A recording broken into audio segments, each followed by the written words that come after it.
अगर आप 10th या 12th क्लास में हैं या आप किसी कॉम्पिटिटिव एग्जाम की तैयारी कर रहे हैं और खासकर आपको इंग्लिश सब्जेक्ट के अंतर्गत डायरेक्ट इनडायरेक्ट यानी डायरेक्ट स्पीच क्या होता है, इनडायरेक्ट स्पीच क्या होता है, रिपोर्टिंग स्पीच क्या होता है, रिपोर्टेड स्पीच क्या होता है, सिंपल सेंटेंसेस कैसे होते हैं, मॉडल सेंटेंसेस कैसे होते हैं, आपका एक्सक्लेमेटिव सेंटेंसेस कैसे होते हैं, अगर कुल मिला के आपका नरेशन कमजोर है यानी डायरेक्ट इनडायरेक्ट आपका कमजोर है, आप बेहद परेशान हैं, आपका सब्जेक्ट टीचर कॉलेज में आपसे कह रहा है कि आप प्राइवेट कोचिंग लीजिए उससे और आपके पास पैसा नहीं है, आप है परेशान, तो आपको चिल मारने की जरूरत है, टेंशन नहीं लेने को है, सिर्फ आपको आना है YouTube पे और सर्च करना है अखिल मिश्रा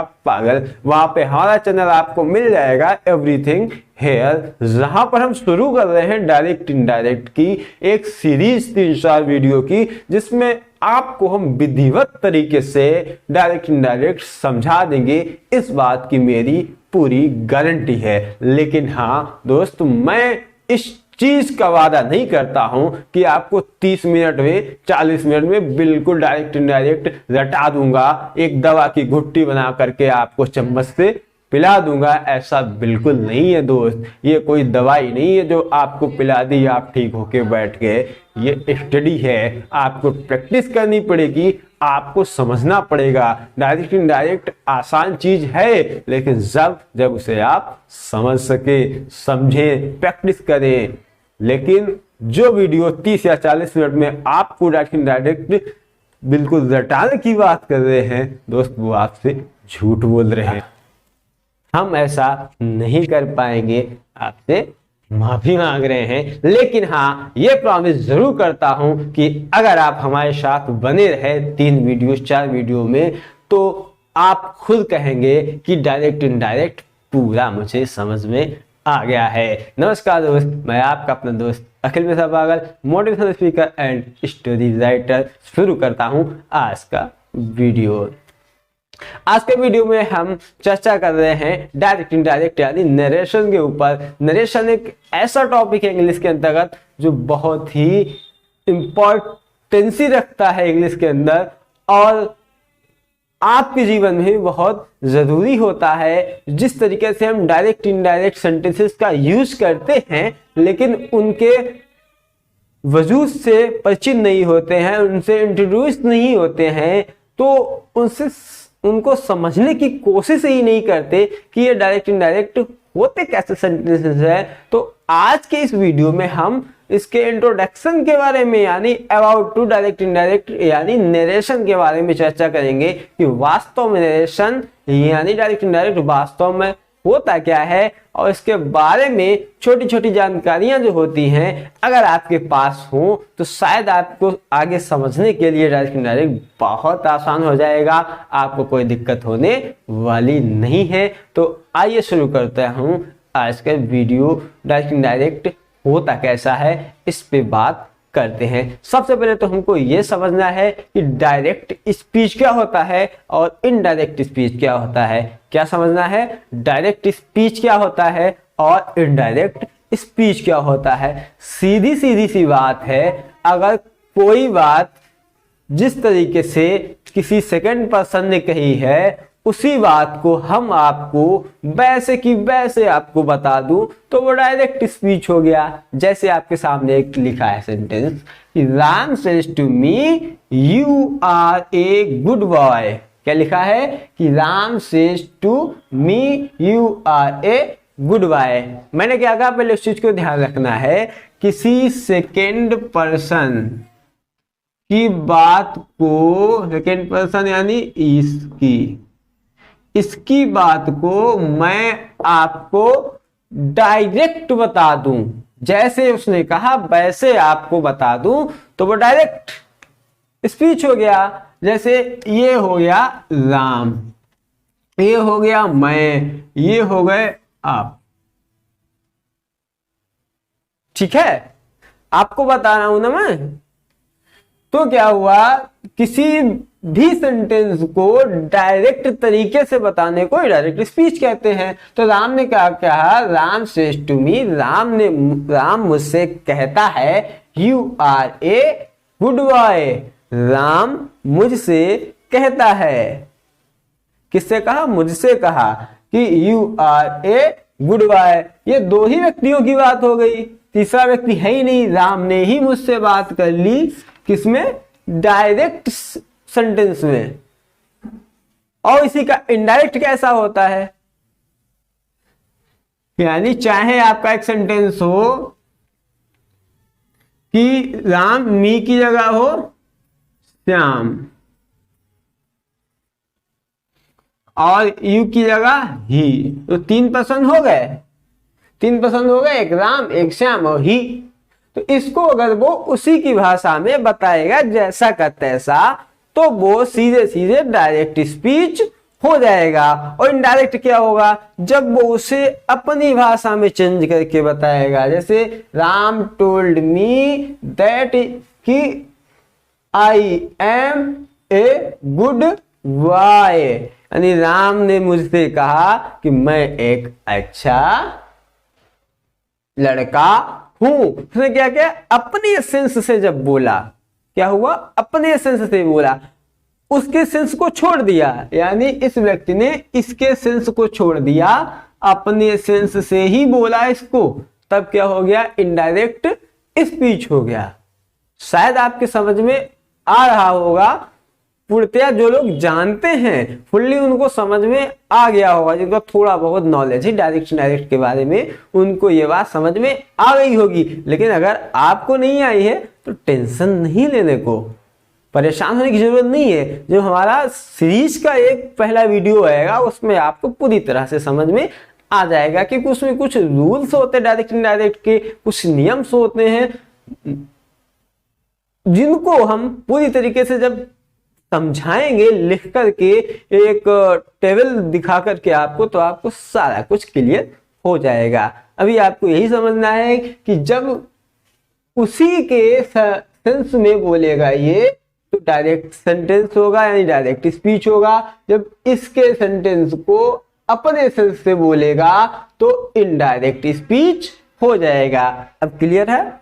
तो आगे की बात करते हैं। दूसरा क्या होता है, हमारे ये डायरेक्ट इनडायरेक्ट यानी नरेशन होते कितने टाइप के हैं, होते कितने टाइप के हैं, काउंटिंग नहीं करनी है आपको। देखो, सबसे पहली बात आप रट लीजिए, आपको किसी चीज को यहाँ पे रटने की जरूरत नहीं है, समझने की जरूरत है। क्या है कि समझने की, रटोगे तो आप प्रैक्टिस जब बंद करोगे भूल जाओगे, लेकिन अगर आप समझ गए तो आप सारी जिंदगी आखिरी सांस तक नहीं भूलोगे, इस बात का मेरा वादा है। तो मैं आपसे यही कहूंगा कि आपको रटना नहीं है, समझना है। क्या करना है, रटना नहीं है, समझना है। तो कुछ टाइप्स आपके सामने लिख भी रखे हैं। तो सबसे पहले तो एक सिंपल होता है, सिंपल सेंटेंस यानी रिपोर्टेड स्पीच में जो सेंटेंसेस आते हैं वो सिंपल कैसे होते हैं, टेंस वाले कैसे होते हैं। अब सबसे पहली बात एक आ गया रिपोर्टेड स्पीच। ये क्या होता है, रिपोर्टेड स्पीच क्या होता है भाई, ये कौन सी वाला है? तो सबसे पहले आइए रिपोर्टेड स्पीच समझ लेते हैं। तो जो भी डायरेक्ट सेंटेंस होता है यानी डायरेक्ट स्पीच होता है, उसके 2 पार्ट होते हैं। जैसे ये हमारा क्या है, डायरेक्ट स्पीच है, पूरा कंफर्म है, क्या है ये, डायरेक्ट स्पीच है। इसके 2 पार्ट हैं, एक देखो ये जो विदाउट कामा न्यूटेड कामा है, एक जो ये है जिसमें कामा न्यूटेड कामा है। तो आपको मैं बता दूं, जो भी व्यक्ति किसी सेकंड पर्सन से कहता है, यानी जो व्यक्ति कहने वाला होता है और सुनने वाला होता है, कहने वाला सुनने वाला, जिस पार्ट में होता है उसको कहते हैं रिपोर्टिंग स्पीच। क्या कहते हैं, रिपोर्टिंग स्पीच। समझ में आया? जिस भी पार्ट में कहने वाला और सुनने वाला होता है उसको कहते हैं रिपोर्टिंग स्पीच। और जिस पार्ट में वो बात कही जाती है। कौन सी? जो भी उस सेंटेंस में कहना होता है उस बात को कहा जाता है, उस पार्ट को कहते हैं रिपोर्टेड स्पीच। क्या कहते हैं? Reported speech. समझ में आया भाई? नहीं आया? फिर बताता हूं कि जिस भी पार्ट में, दो पार्ट होते हैं, सबसे पहले तो आपको ये पकड़ के चलना है पूरे इंग्लिश सब्जेक्ट में कि डायरेक्ट इनडायरेक्ट के डायरेक्ट सेंटेंस में यानी डायरेक्ट स्पीच में दो पार्ट होते हैं। कितने? दो पार्ट होते हैं, जिसमें जो भी वक्ता होगा और जो भी लिसनर होगा, यानी स्पीकर और लिसनर दो होते हैं। जो भी स्पीकर होगा और जो भी लिसनर होगा, जिस पार्ट में स्पीकर और लिसनर होगा, जिस पार्ट में स्पीकर और लिसनर होगा, उस पार्ट को रिपोर्टिंग स्पीच कहेंगे। आ गया समझ में? दूसरा, जिस पार्ट में वो बात कही जाएगी जिसलिए वो स्पीच बोला गया है, जो मेन चीज है जिसकी वजह से पूरा डायलॉग तैयार हो रहा है, वो बात कही जाएगी, उस बात को हम रिपोर्टेड स्पीच कहेंगे। यानी इसमें क्या हुआ? रिपोर्ट किया गया। किसने किया? इसने। तो इसको क्या कहेंगे? Reported speech. इसकी इंपॉर्टेंस इन दोनों चीजों की इतनी है कि अगर आप रिपोर्टिंग स्पीच और रिपोर्टेड स्पीच नहीं पहचान पा रहे तो आप डायरेक्ट इनडायरेक्ट नहीं सॉल्व कर पाएंगे दोस्त। आपको ये चीज समझनी ही पड़ेगी।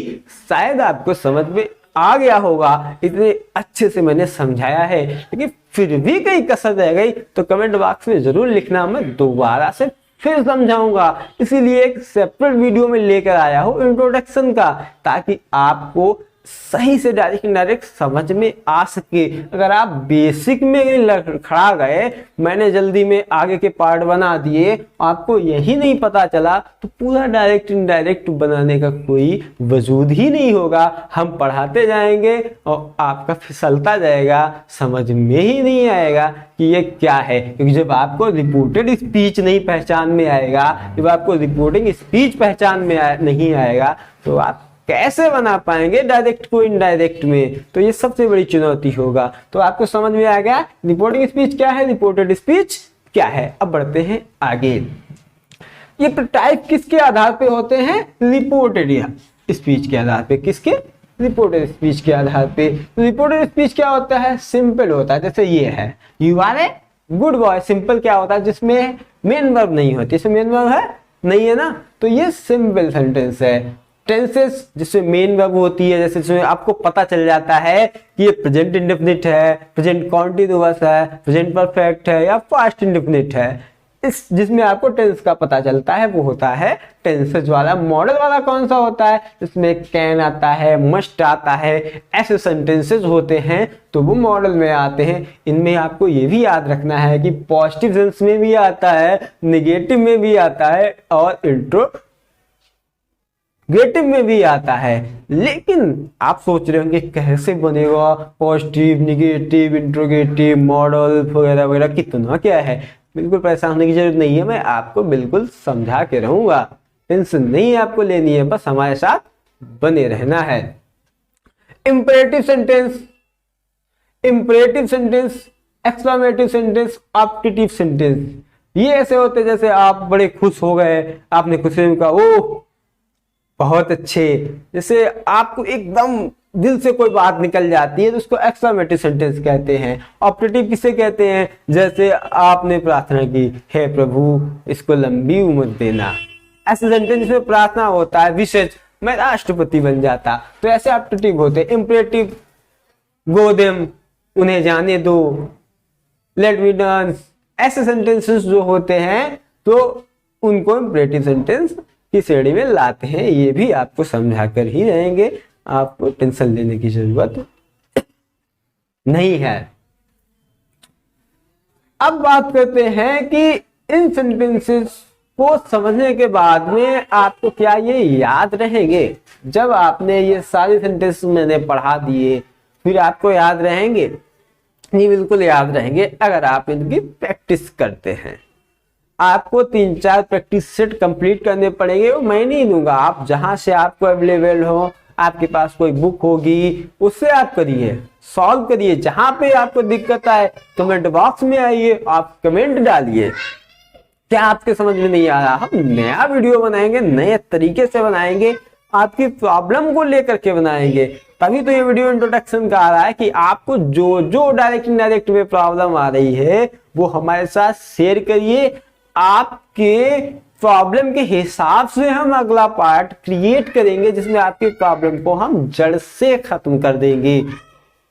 आप जो भी हमें कमेंट करेंगे उस प्रॉब्लम को हम जड़ से खत्म कर देंगे। इस पे आपका भरोसा होना चाहिए, आप हमसे भरोसा कर रहे हैं तभी हम वीडियो लेकर के आ रहे हैं।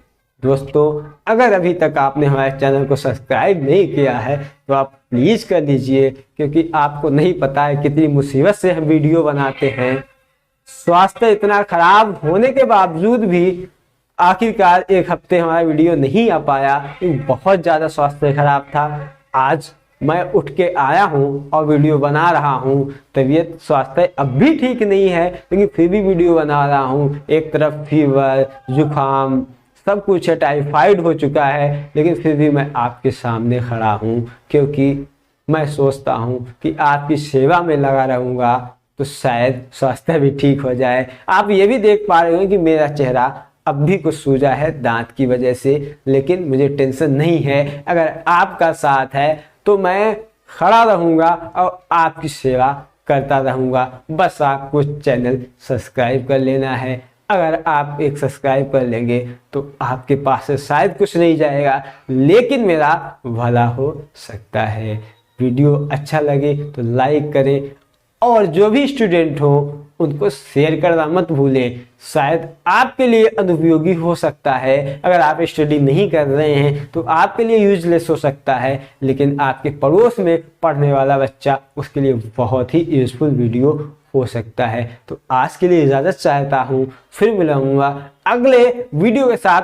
आपको कमेंट करके ये मुझे बताना है कि कितने पार्ट में वीडियो आना चाहिए, 3 पार्ट में या 4 पार्ट में डायरेक्ट इनडायरेक्ट कवर होना चाहिए। उस हिसाब से हम आगे की डायरेक्ट इनडायरेक्ट स्पीच की पूरी तैयारी के साथ वीडियो बनाएंगे, ताकि ज़्यादा लंबा भी ना हो और ज़्यादा शॉर्ट में भी ना हो, ताकि आपको समझ में ना आए। तो आज के लिए इतना ही, तब तक इजाज़त दीजिए अपने दोस्त अखिल मिश्रा पागल को।